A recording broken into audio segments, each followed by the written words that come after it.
Ah, salut Fabienne, tu tombes bien. Salut Jérôme. Je te cherchais.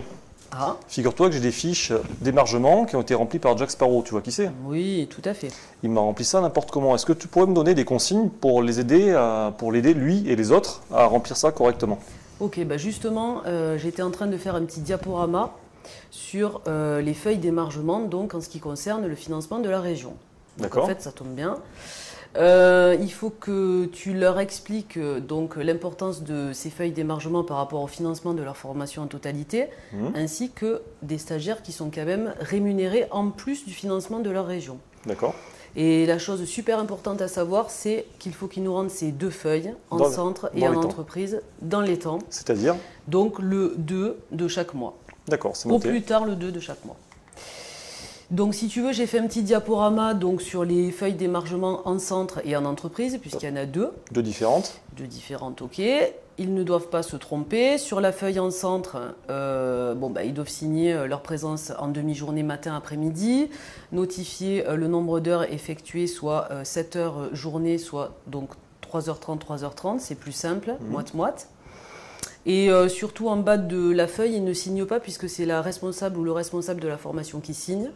D'accord. Et en aucun cas le stagiaire? En aucun cas le stagiaire. Et ils doivent évidemment mettre toujours la date de fin du mois. Voilà, même s'ils ne font qu'une ou 2 semaines en stage ou en entreprise. Systématiquement à la fin du mois. Voilà. Et donc sur les parties grisées? Et sur les petites parties grisées, en fait, il ne faut rien annoter puisque ce sont des week-ends ou les jours fériés. D'accord. Donc si tu veux, je te montre la feuille d'entreprise qui est semblable. Simplement, la seule différence, c'est qu'en bas, au lieu que ce soit le responsable de formation, c'est la structure et le tuteur qui va signer et apposer son cachet. D'accord. Voilà, c'est super important, sinon en fait, cette feuille nous sera refusée aussi par la région. Donc voilà à peu près sur le remplissage de ces deux feuilles, hein, ils devraient s'en rappeler, c'est pas très compliqué. Alors si je suis absent? Alors voilà, bonne question. Si tu es absent, en fait, nous prévenir, transmettre les justificatifs d'absence, mais surtout, lorsqu'ils sont absents ou malades, ne rien noter sur cette feuille.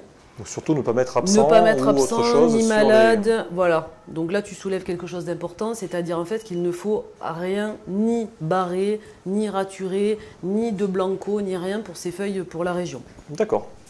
Voilà. C'est très clair. Bah écoute, moi je vais te laisser. Tu as répondu à toutes mes questions. Bon, j'espère que ça va aller. Bon après-midi. Tu vas bien leur expliquer. C'est noté. Merci. Allez, merci. Au revoir Jérôme. Au revoir.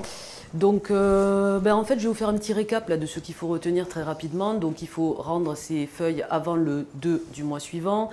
Bien inscrire les 2 demi-journées, 3h30 le matin, 3h30 l'après-midi.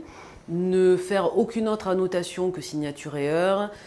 Si absent, on ne signe rien, on ne note rien, pas de blanco de rature. Et surtout, faire signer les feuilles en entreprise par le tuteur et en centre par l'organisme de formation. Et pas de signature surtout sur les week-ends et jours fériés. Merci, bonne formation à tous, au revoir.